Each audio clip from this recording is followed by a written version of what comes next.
Je vous invite à ouvrir vos Bibles dans l'évangile de Jean. Tania nous lira dans l'évangile de Jean, au chapitre 4, les versets 20 à 26, et je lirai ensuite au chapitre 17, les versets 1 à 9. Nos pères m'ont adoré sur cette montagne, et vous dites, vous, que l'endroit où il faut adorer est à Jérusalem. Femme, me dit Jésus, crois-moi, l'heure vient où ce ne sera ni sur cette montagne, ni à Jérusalem, que vous adorez le Père. Vous adorez ce que vous ne connaissez pas, nous adorons ce que nous connaissons, car le salut vient des Juifs. Mais l'heure vient, et c'est maintenant où les vrais adorateurs adoreront le Père en esprit et en vérité, car ce sont de tels adorateurs que le Père recherche. Dieu est esprit et il faut que ceux qui l'adorent en esprit et en vérité. La femme lui dit, je sais que le Messie vient, celui qu'on appelle Christ. Mais quand il sera venu, il nous annoncera tout. Jésus lui dit, je le suis, moi qui te parle. Merci Tania. Et ensuite, donc, continuons à lire dans l'évangile de Jean, chapitre 17. Et donc, nous lirons, c'est bien connu, c'est la prière sacerdotale qui est souvent récitée, entre autres, dans la plus grande des églises. Mais quelque part, c'est des paroles qui insistent tout particulièrement sur le lien entre le Père et le Fils. Et donc, je lirai donc les versets 1 à 9. Après avoir ainsi parlé, Jésus leva les yeux au ciel et dit, Père, l'heure est venue, glorifie ton Fils, afin que le Fils te glorifie, selon que tu lui as donné pouvoir sur toute chair, afin qu'il donne la vie éternelle à tous ceux que tu lui as donnés. Or, la vie éternelle, c'est qu'ils te connaissent, toi, le seul vrai Dieu, et celui que tu as envoyé, Jésus-Christ. Je t'ai glorifié sur la terre. J'ai achevé l'œuvre que tu m'as donnée à faire. Et maintenant, toi, Père, glorifie-moi auprès de toi-même, de la gloire que j'avais auprès de toi avant que le monde fût. J'ai manifesté ton nom aux hommes que tu m'as donnés du milieu du monde. Ils étaient à toi, et tu me les as donnés. Et ils ont gardé ta parole. Maintenant, ils ont reconnu que tout ce que tu m'as donné vient de toi, car je leur ai donné les paroles que tu m'as données. Ils les ont reçues. Ils ont vraiment reconnu que je suis sorti d'auprès de toi, et ils ont cru que tu m'as envoyé. C'est pour eux que je prie. Je ne prie pas pour le monde, mais pour ceux que tu m'as donnés, parce qu'ils sont à toi.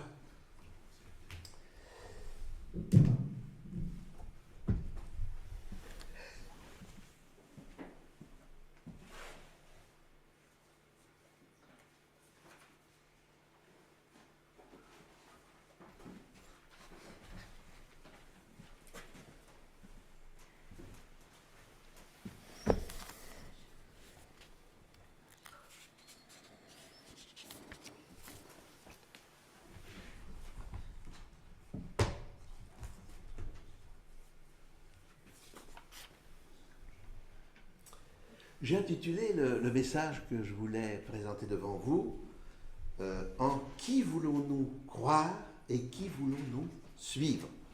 Alors, précédemment, j'avais abordé le thème Pourquoi Dieu est-il toujours mal compris? J'avais également insisté, il n'y a pas si longtemps, sur les deux axes d'adoration. Celui qui est fidèle au Seigneur et celui, malheureusement, qui succombe, je dirais, à la tentation et à la manipulation d'attirer l'adoration à lui, c'est-à-dire Lucifer, devenu Satan, l'accusateur, le diable, celui qui divise. Et ce matin, je voulais davantage axer ma réflexion avec vous sur en qui voulons-nous croire vraiment et qui voulons-nous suivre. Parce que plus que jamais, je dirais en cette fin des temps, cette problématique s'impose. Elle s'impose parce que malgré, je dirais que la Bible est le livre le plus répandu, le plus toujours traduit, le plus diffusé, parce que vous le savez, souvent dans les chambres d'hôtel, pour, je dirais, pour nous, les uns et les autres qui avons voyagé, souvent, peut-être un peu moins en France, c'est vrai, mais dans la plupart des pays du monde, les pays anglo-saxons, mais aussi les autres, il y a souvent une Bible à disposition, je dirais, sur le chevet. Sur la table de chevet des chambres à coucher.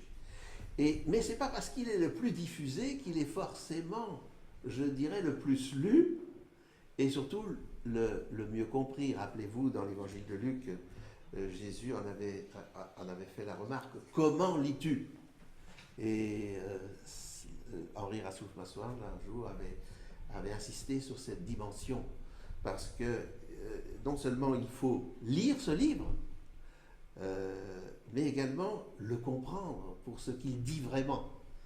Et c'est un petit peu là-dessus que je voulais insister. C'est vrai que nous, en tant qu'adventistes du 7e jour, je dirais, quelque part, c'est quelque chose que nous avons à cœur. Le Seigneur nous a beaucoup éclairés, il faut bien le dire. Mais on est dans un contexte, et rappelez-vous, la semaine passée, Henri Rassouf-Massoin a particulièrement axé sa prédication sur Apocalypse 13. Donc, Apocalypse 13, cette notion du faux prophète, cette bête qui sort de la terre, qui dit aux habitants de la terre de faire une image à la bête qui sort de la mer, des peuples, c'est-à-dire la papauté médiévale, qui avait été blessée, mais qui guérissait.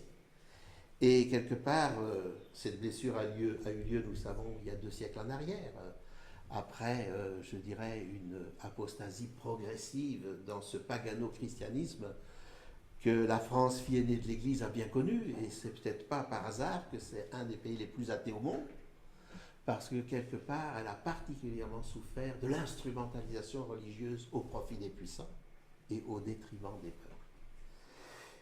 Et ce n'est pas pour rien que la guérison, je dirais, qui est prophétisée dans la parole de Dieu, a particulièrement besoin d'être active, doit reprendre, je dirais, la lutte là où elle a été blessée.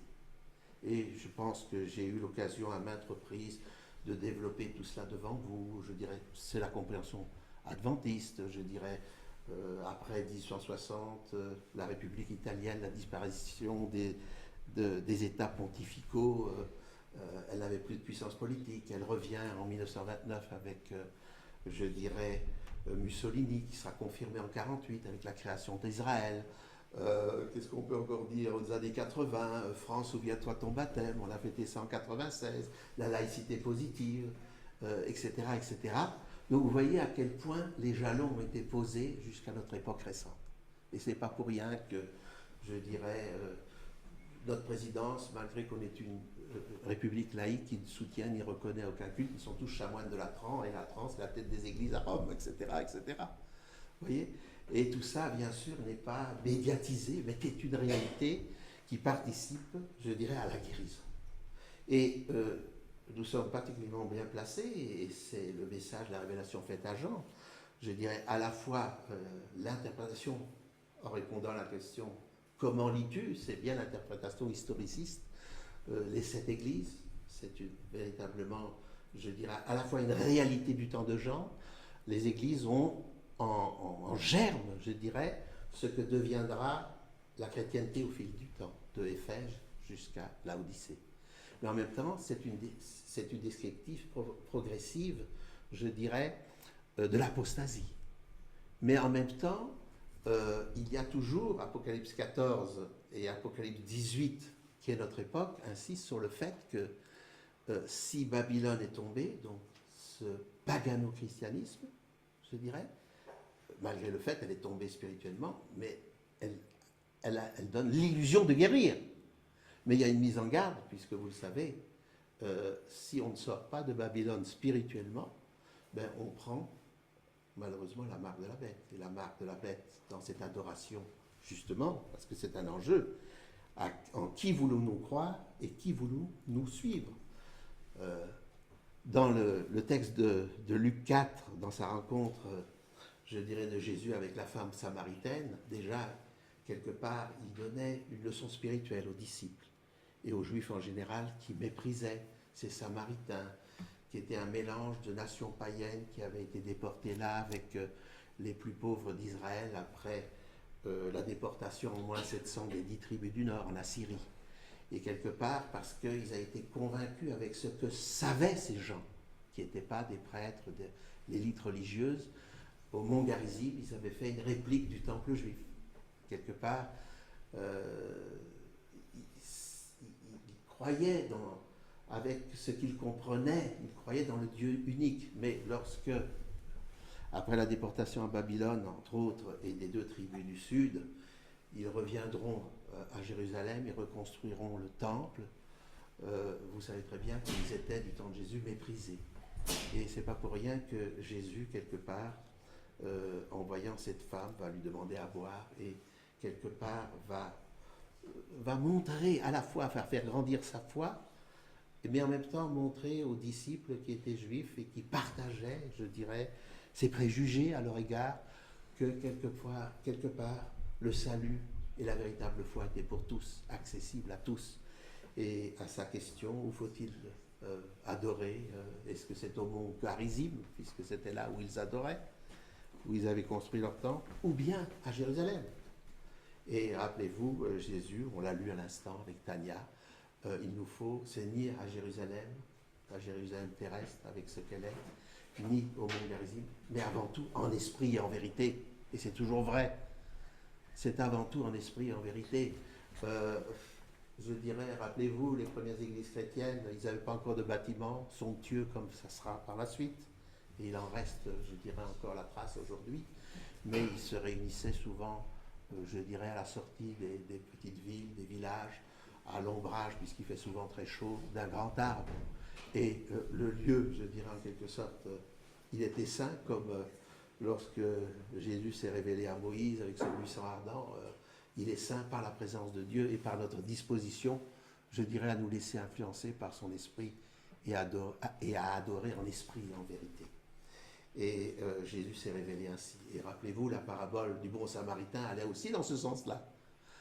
C'est finalement celui qui était méprisé, qui était soi-disant rejeté de Dieu, indigne de Dieu, qui finalement va montrer cet esprit d'amour dont Jésus va parler dans son discours eschatologique de Matthieu 24, de Luc 13.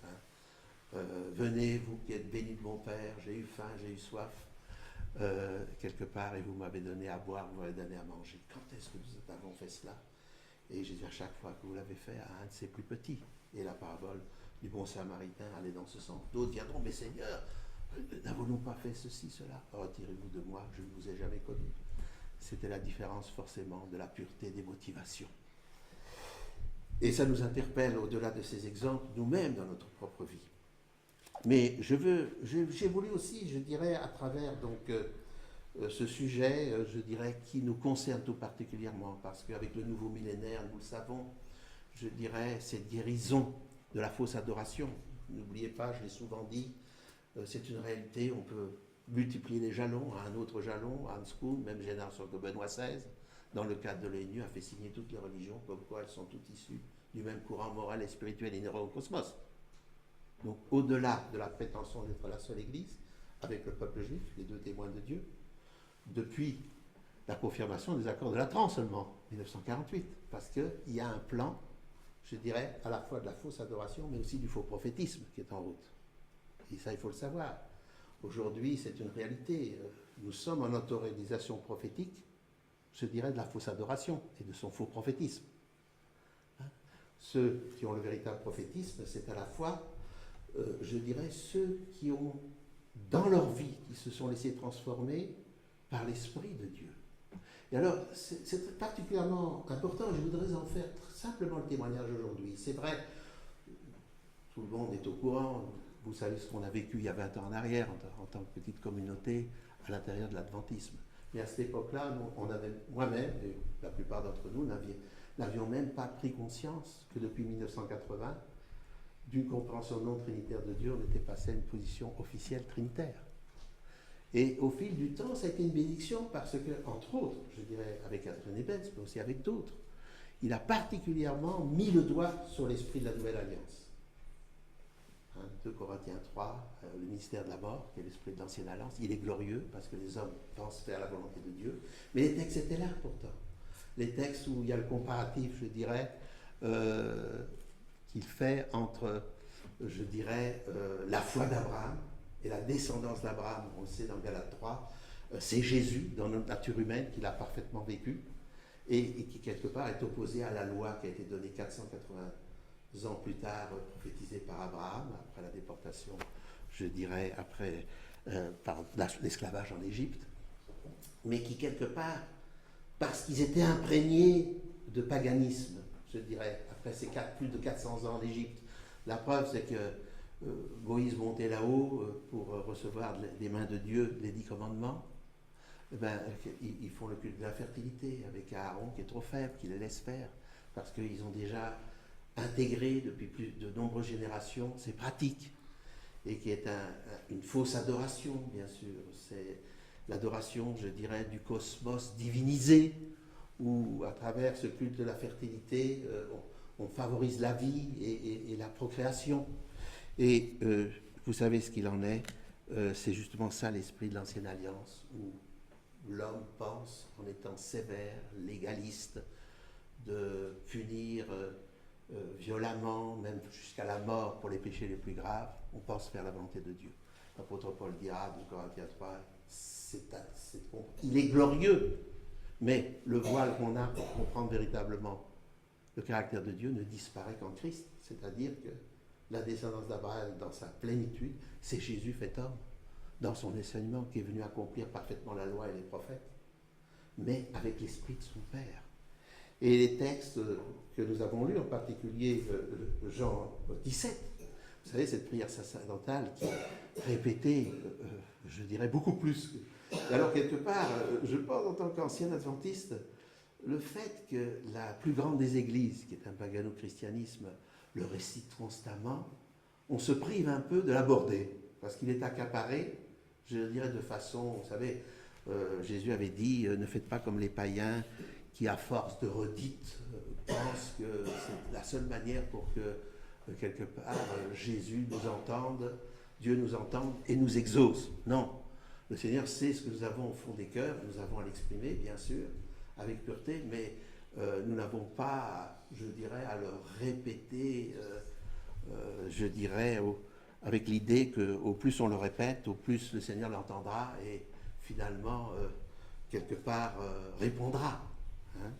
Le Seigneur connaît nos besoins et il répond à la prière sincère selon sa volonté. Et quelque part, nous qui sommes charnels et qui sommes souvent partagés, pas toujours guidés par l'Esprit de Dieu, nous demandons parfois des choses que le Seigneur sait qu'ils ne sont pas les meilleures.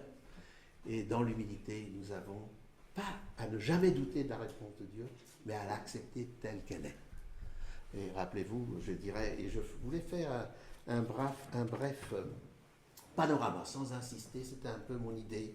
Je dirais, la Bible est peut-être le livre, il n'est pas peut-être, il est le livre, je dirais, le plus complet, qui nous donne véritablement le fil conducteur sur ces 6000 dernières années.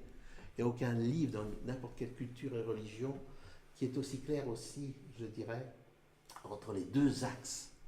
Parce que la problématique de notre humanité, c'est quoi, je dirais? C'est justement, je dirais, le fait que la mort intervient. Nous transmettons la vie, mais la mort est là. Et toutes les cultures, toutes les religions ont voulu toujours donner un explicatif. La Bible nous apprend son origine. C'est dans le ciel avec Lucifer, je dirais, le premier des anges, qui a entraîné un tiers des anges, qui a remis en cause dans sa jalousie du Fils unique engendré du Père, quelque part d'être aussi de nature divine, mais pas pour fonctionner comme le Fils fonctionne avec son Père, qui est quelque part le respect de la source et la transmission. Et quelque part dans l'adventisme aussi, si vous vous rappelez avec le prélogue, la première tentation que Ellen White a discernée comme étant l'alpha de l'apostasie, par rapport à l'alphabet grec, l'alpha, l'oméga, c'est la dernière, c'est avec le panthéisme, croire que naturellement nous avons l'Esprit de Dieu. C'est ce que Lucifer a cru. Mais en fait, lorsqu'on remet en cause le caractère et le modèle divin de fonctionnement, qui est un modèle très égalitaire et très respectueux de la source, mais quelque part, c'est l'esprit de la révolte. Et c'est pour ça que l'oméga de 1980 dans l'Adventisme s'est mis en place. C'était la continuation et le résultat de cela qui avait été prophétisé.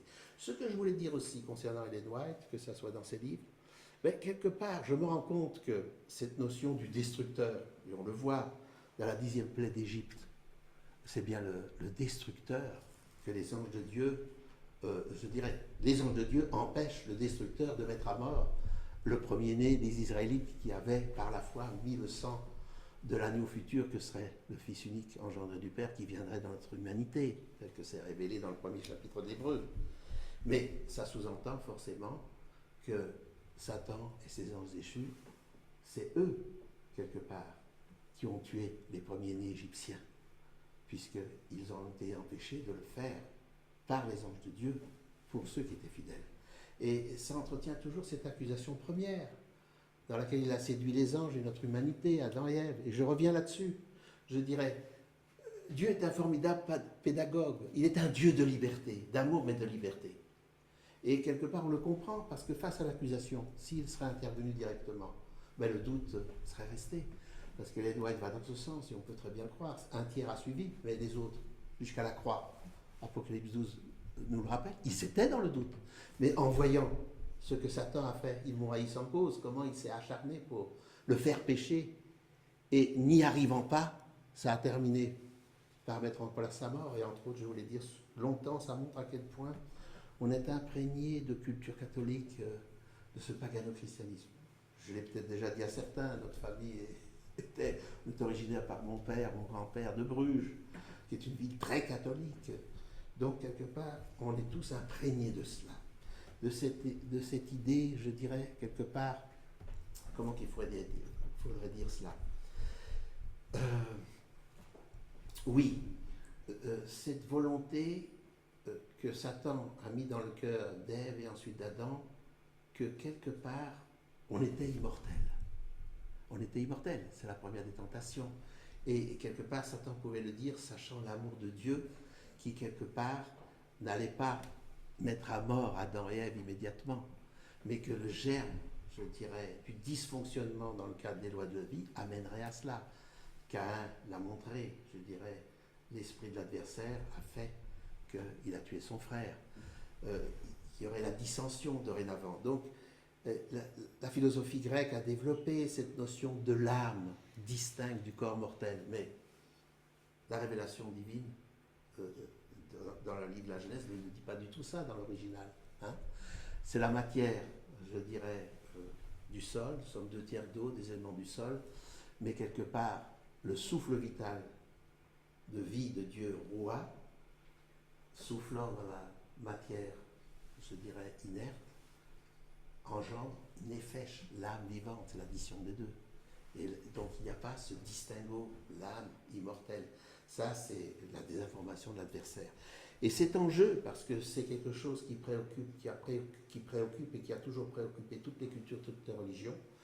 Nous le savons, le christianisme majoritaire aussi, au-delà même du catholicisme romain, l'orthodoxie, mais aussi la majorité du protestantisme. Je ferai juste un aparté. Le protestantisme malgache qui a été influencé par... là, son nom m'échappe, mais c'est un protestant genevois qui ne croyait pas, qui croyait dans le sommeil des morts. Et à Madagascar, dans la religion traditionnelle, on fait ce qu'on appelle le retournement des morts, qui est lié à la croyance dans l'immortalité de l'âme pour se rendre favorable à l'esprit des ancêtres. C'est à la fois un mélange de respect et d'entretenir leur bénédiction du fait qu'on s'occupe d'eux dans la mort. Voyez. Et donc, son influence, Thierry de Pury, non pas Thierry, Thierry de Pury, je crois que c'est ça, de Pury, je crois qu'il s'appelle, et il a été pasteur à Madagascar de fin des années 50 jusqu'au début des années 60, au moment des indépendances. Il a influencé le protestantisme malgache, ils ont abandonné. Et par exemple, les parents de Céline, qui étaient protestants, pour les premiers, ils ont fait un caveau familial où tous ceux qu'on ne retourne plus indéfiniment sont mis, je dirais, sur des tablettes de pierre dans un linceul. Tandis que si on participe toujours au caveau familial élargi, ben, quelque part, on participe toujours à ce retournement éternel qui dépense beaucoup d'argent et quelque part qui est une illusion complète. Je voulais dire ça simplement pour montrer à quel point c'est quelque chose qui est présent dans la conscience humaine. Et je voudrais revenir un petit peu sur la dimension pédagogique de Dieu.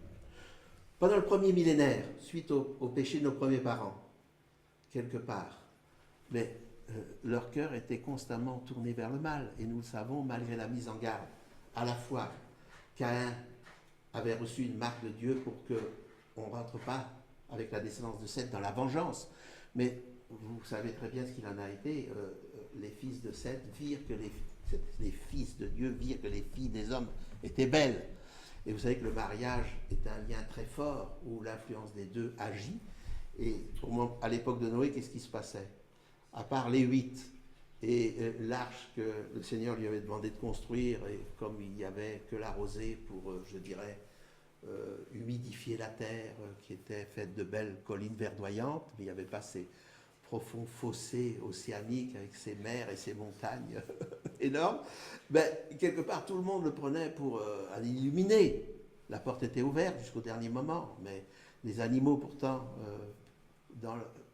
je dirais poussés par l'Esprit du Seigneur, on peut peut-être le dire ainsi, en tout cas par leur instinct de vie bien en eux, sont rentrés dans l'arche, hein, et la porte a été fermée, et vous savez que les traces de cette catastrophe par la grande inondation se retrouvent dans presque toutes les cultures de la Terre. Donc c'est un temps pas si éloigné, malgré la croyance aujourd'hui des millions et des millions d'années, mais les restes de culture qu'on a ne remontent pas plus loin que les quelques milliers d'années de la Bible.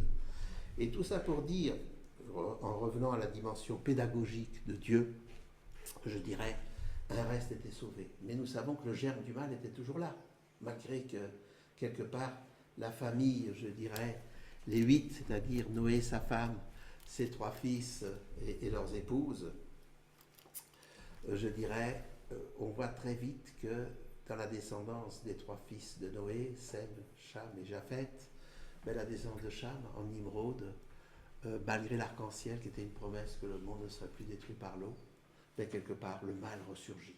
Le mal ressurgit avec la volonté de domination. Vous le savez, Nimrod, c'est celui qui a vaincu, c'est l'homme très fort qui a vaincu, je dirais, le léopard. Et vous savez, je pense que vous avez tous eu dans la main ce petit fascicule, La sagesse de Dieu, Adrien Ebens, à partir, il y a aussi le livre Les 2 Babylone d'Alexander Hislop, qui est très très intéressant. C'est un historien des religions protestant anglo-saxon du milieu du 19e siècle qui développe justement Nimrod. Nimrod, c'est l'homme fort, je dirais, qui a dompté le léopard, mais qui quelque part, je dirais, va tuer son père Cush, va marier sa mère, Sémiramis, et quelque part, étant un tyran, le texte nous dit qu'il n'était plus d'une même lèvre, d'une même intention, parce qu'il obligeait la construction, et vous connaissez longtemps, je trouvais très très bizarre ce qui va se passer une fois qu'ils sont dans le pays promis, ce viol, je dirais, de cette femme d'une tribu par de nombreux hommes d'une autre tribu qui en meurent, qui est découpée en morceaux par son mari et envoyée à tous les responsables, et ensuite c'est la guerre d'extermination. C'est une référence à cet acte premier sur Nimrod. Mais quelque part, vous le savez, je ne vais pas relire, mais je vous invite, le passage y est.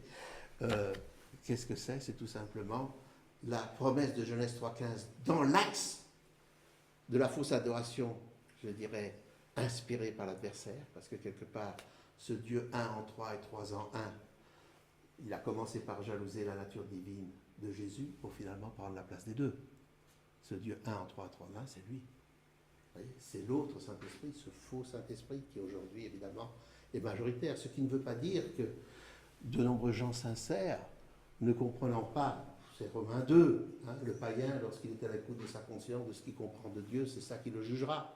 Qu'est-ce qu'il a suivi comme chemin majoritaire? L'un n'empêche pas l'autre, mais cette réalité est là. Et vous le savez, donc cette réalisation, c'est tout simplement Tammuz, qu'on voit à un moment donné dans des périodes d'apostasie, dans le temple même, je dirais, à Jérusalem, les femmes pleurent Tammuz, parce que Tammuz, c'est la naissance miraculeuse où Nimrod, mis à mort injustement, réincarné dans le soleil, va en quelque sorte produire cette naissance miraculeuse de Sémiramis, voyez, qui n'a rien à voir avec la réalité de ce qu'a vécu Marie. Vous voyez bien, et quelque part, la place de Marie, je dirais, mère de Dieu, reine du ciel, dans la grande église pagano-chrétienne, c'est très très fort. Hein. Vous connaissez tous la chanson de Johnny Hallyday. Donc, ça peut paraître bizarre qu'on parle un peu de cela, mais qui est inspiré par un jésuite, qui était le parolier. Ô Marie, si tu savais tout le mal qu'on m'a fait, c'est-à-dire Marie représente la mère aimante qui quelque part plaide auprès de son fils tout-puissant, mais parfois un peu colérique et violent, pour que quelque part, pour l'adoucir, pour pardonner, pour mériter le pardon, etc. Donc toute cette dimension-là. Et vous voyez bien, Dieu est un grand pédagogue avec son fils. Il y a cette réalité qui va se développer après le déluge. J'ai fait allusion au syncrétisme dans le peuple de Dieu. Cette mauvaise compréhension en mettant à mort. Jésus arrive. Il y a encore un peuple qui l'attend. Mais complètement avec une compréhension déformée, je dirais, du caractère de Dieu. Vous savez, il y a deux axes prophétiques. Il y a le Dieu souffrant, le Messie souffrant, pardon, avec Ésaïe 53 et d'autres textes. Et puis il y a le Messie roi. Ils étaient sous la coupe des Romains, ils attendaient le Messie roi. Et vous le savez, jusqu'au dernier moment, les disciples se disputaient qui serait à droite et à gauche du Christ, je dirais, pour renverser les Romains. Malgré qu'il avait dit, détruisez ce temple, en 3 jours je le relèverai, il leur fait comprendre qu'il va être, je dirais, maltraité par le responsable. Ils ne veulent pas entendre ça, ça ne les intéresse pas, les disciples. Mais quelque part, je dirais, oui, nous avons beaucoup plus de connaissances, mais l'esprit de l'adversaire qui travaille en nous, cette tendance au péché, c'est une chose, la compréhension intellectuelle, mais bien souvent nous fautons. Mais avant tout, nous savons, le Seigneur, à la question des disciples, combien de fois faut-il pardonner 7 fois? Non, 70 fois, 7 fois, ça veut dire, vous savez que 7, c'est un chiffre symbolique constamment quand il y a de la sincérité et de l'humilité. C'est bien de cela qu'il s'agit. Et donc, je voulais aller dans ce sens-là. Nous sommes à la fin des temps. Nous savons que, quelque part, justement, les 7, c'est des chiffres, je dirais, de référence. Nous terminons, pour ainsi dire, le 6e millénaire. Nous savons les fêtes de l'Éternel qui se passaient dans l'année liturgique juive n'étaient qu'une image, selon l'Épître aux Hébreux, de ce qui se passe dans un temps plus large, cosmique. Et nous sommes bien placés en tant qu'adventistes. 1844, c'est l'instruction du jugement. C'est le 7e mois qu'il fêtait, le Yom Kippour cosmique. Et quelque part, je dirais, dans cette dimension-là, c'est un marqueur de la fin des temps, où plus que jamais, les deux adorations, je reviens à la question du début, en qui voulons-nous croire et qui voulons-nous suivre véritablement.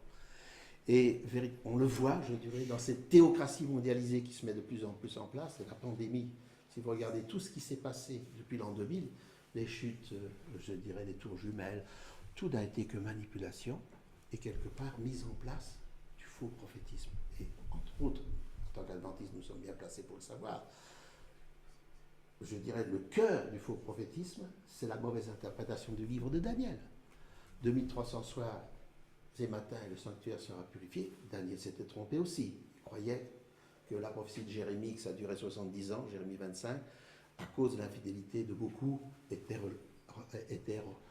je dirais, remis à beaucoup plus longtemps pour que la repentance puisse se mettre en place. Et il fait la prière de repentance collective.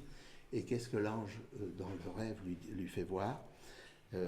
Comprends la vision que tu as eue, marée, de cette période est détachée pour ton peuple 70 semaines. Et c'est pour ça qu'ils attendaient le Messie. Ils connaissaient la prophétie de Daniel, des Juifs. Mais ils attendaient un Messie roi. Et quelque part, nous le savons avec l'édit d'Artaxerxès dans le livre d'Esdras, quand on prend en moins de 457, je dirais la 69e semaine, c'est le baptême du Christ. Son ministère durera 3 ans et demi. Au milieu, c'est la crucifixion, loin serait ôté. Et ensuite, 3 ans et demi après, c'est la lapidation d'Étienne, à laquelle l'apôtre Paul, je dirais, dans son incompréhension, dans son aveuglement, participe aussi. Mais après le chemin de Damas, il dira, le juif c'est celui qui a la foi d'Abraham. Il dira à ses anciens confrères dirigeants religieux, vous êtes de la descendance d'Agar. Vous n'êtes pas la descendance d'Agar, pas racialement, mais spirituellement. Voyez, donc tout est clair. Donc les deux témoins de Dieu, on dit, après avoir dit que c'était le peuple déicide, jusqu'à la Deuxième Guerre mondiale, les deux témoins de Dieu, c'est, je dirais, des références pour le faux prophétisme. Quel est le faux prophétisme? Ben, on le sait, les 2300 soirs et matins, ce sont des jours réels. C'est Antiochus Épiphane, il faut couper en deux, 1150 jours. Et encore, il faut ajouter 70 jours, on ne sait pas trop d'où, pour avoir la durée exacte où Antiochus Épiphane a sacrifié des porcs dans le temple juif en moins 165 ou quelque chose comme ça. Et déconnecté des 70 semaines. Et les 70 semaines, là, c'est des jours années. Mais la dernière semaine est balancée à la fin des temps, en cette année de détresse. C'est ce que nous vivons. Mais ce n'est pas le Christ qui meurt, c'est l'Antéchrist. Qui joue le rôle de l'Antéchrist aujourd'hui? Ben, entre autres, la laïcité. Je dirais, on la rend mauvaise. Je dirais, à travers les gens de la fausse adoration. Et tout ce qui se passe aujourd'hui, c'est pour arriver à ça. Et c'est un retour du Christ à Jérusalem, avec un minimum de la continuité, alors que le mariage juif, je dirais, et même, je reviens à Dieu, le bon pédagogue. La fête des cabanes, qui est fêtée après le 7e mois, c'est l'habitation transitoire. Où était leur habitation territoire, l'habitation transitoire sur terre? C'est pendant les 40 ans du désert. C'est ça l'habitation. C'est ça qui fête encore les Juifs d'aujourd'hui. Vous voyez, c'est l'habitation transitoire. Quelle est notre habitation transitoire au niveau cosmique? Le ciel. Jésus, notre mari, notre futur mari, vient nous rechercher, la femme fidèle, pour l'amener dans la maison du Père avant de revenir dans la maison qui sera la sienne, c'est-à-dire la terre renouvelée. Voyez, donc tout se tient. Tout se tient, et quelque part, nous devons nous accrocher à cette lecture. Parce que cette théocratie mondialisée qui est en train de se mettre en place, mais vous voyez bien qui c'est qui joue les mauvais rôles. Vous savez, moi je suis abonné, je dirais, à bimensuel de la Grande Église, comme on dit, avec son prophétisme, sa dimension économique et politique. Qu'est-ce qu'ils disent? C'est très clair. Ils interprètent, après, est-ce que c'est vraiment ce qu'ils ont dit ou ce qu'ils veulent leur faire dire? Les trois petits bergers de Fatima de 1917, hein, troisième secret, c'est quoi? Il faut que la Russie orthodoxe se repente et revienne dans le cœur immaculé de Marie. Réfléchissez, qui sont les bons et les mauvais? Comprenez de vous-même. Hein, c'est la Russie orthodoxe qui soutient l'axe chiite, les minoritaires dans l'islam, et les autres, ils s'entendent avec les dominants, l'Arabie saoudite et l'autre côté. Vous voyez, c'est des manipulations. Vous le voyez bien. Mais quelque part, on fait monter la peur. Dans Hébreux 2, qu'il a dit, le diable tient toute l'humanité dans la peur de la mort. À la fois, il dit qu'on est immortel. Mais en même temps, il nous fait comprendre, vous connaissez la théologie catholique, je dirais, oui, on est immortel, mais ça peut se passer très mal dans l'au-delà. Hein. L'enfer, brûler éternellement, c'est pire que la vie terrestre, quoi qu'il nous arrive. Il faut quand même le dire. Donc, partout, il y a cette dimension. Vous voyez. Donc, ayons foi, gardons notre espérance, faisons confiance au Seigneur, parce que nous ne sommes pas tentés au-dessus de nos forces. On a des difficultés dans la vie de tous les jours, on le sait, beaucoup ont perdu leur travail, parfois même par rapport à la vaccination. Vous voyez bien, on avait un petit répit pendant les élections, hein, parce qu'il y a beaucoup, vous rappelez, aussi bien à l'extrême gauche qu'à l'extrême droite, il dit qu'il réhabiliterait ceux qui avaient été évincés parce qu'ils n'étaient pas vaccinés, entre autres dans le domaine de la santé. Alors maintenant, tout d'un coup, hop, ça y est, ça remonte. Ça ne veut pas dire qu'il n'y a pas la maladie, hein, on est d'accord. Après, le Seigneur peut, je le dirais, en quelque sorte nous protéger, qu'on le soit ou qu'on ne le soit pas. Est-ce qu'il est bon, il est mauvais? Personne n'en sait rien. C'est très compliqué, ils sont tellement menteurs. Il faut quand même le dire. Faisons confiance au Seigneur et restons fidèles, je dirais, à l'éclairage que le Seigneur nous a donné, parce que c'est une bénédiction, c'est une force supplémentaire. Même des gens qui ne comprennent rien seront sauvés, resteront fidèles en voyant finalement, je dirais, les mensonges. Vous savez, ceux souvent qui sont le plus anti-religieux, surtout en France, filles aînées de l'Église, c'est quoi? C'est pas forcément des gens sans moralité, c'est parce qu'ils ont trop la mémoire de l'instrumentalisation religieuse. Et qu'est-ce qu'ils voient? Ça tendra à revenir. Parce que quelque part, au paradis fiscal, hein, c'est toujours les mêmes. Hein, c'est ceux, ils sont à la fois près du bon Dieu, mais en participant pas au problème, hein, parce que tous les millions qui ont été dégagés, c'est la classe moyenne hein, qui va être rincée, hein, du monde entier. Hein, c'est ce qui est en train d'arriver. Hein, avec la numérisation encore, Ça en prenait déjà le chemin. Ce n'est pas ceux qui ne payent pas d'impôts qui n'en paieront toujours pas. Ce n'est pas ceux-là qui vont faire quoi que ce soit. Hein. Ça, c'est clair et net. Hein. Alors, bon, on parle déjà de salaire minimum. Il viendra, avec la théocratie qui viendra. On passera de 5 coups de bâton à 3, mais dans quelle poche on prendra? Et puis, qu'est-ce qu'il ne faudra pas suivre? Parce que le diable, la dernière cible, c'est quoi? Ben, c'est ceux qui veulent prendre le sceau de Dieu, être fidèles. Il y a le jour, bien sûr, il y a le jour. Et vous savez très bien qu'il y a une bulle papale de 1917 qui dit que on se dit, oh, pas le dimanche, c'est pas un problème. On ne doit pas travailler. Bon, ben, c'est pas un problème, on fait autre chose. Mais attention, l'observance du dimanche avec la participation à l'Eucharistie est une obligation pour toute l'humanité. Vous savez que le numérique, maintenant, on peut savoir qui est connecté, hein, pour amener la bénédiction de Dieu. Mais là, qui c'est les seuls qui pourraient être ciblés, comme avec la statue tout en or de Daniel? Ça ne concernait personne. Si tout le monde peut garder ses coutumes, et qu'il suffit de faire un peu la génuflexion, vous savez, c'est pas pour rien que la marque de la bête, elle est sur la main, hein, et sur le front. Le front, on y croit, sur la main, ah oui, on ne peut pas avoir le bâton, on fait semblant d'y croire. Les seuls qui ne peuvent pas. Il faut obéir à Dieu plutôt qu'aux hommes. Et il faut prier pour en avoir la foi, c'est ça. Il ne faut pas avoir peur. Il faut marcher avec le Seigneur tous les jours, mais sans illusion. C'est un peu le message que je voulais partager avec vous. Que le Seigneur nous bénisse tous. Amen.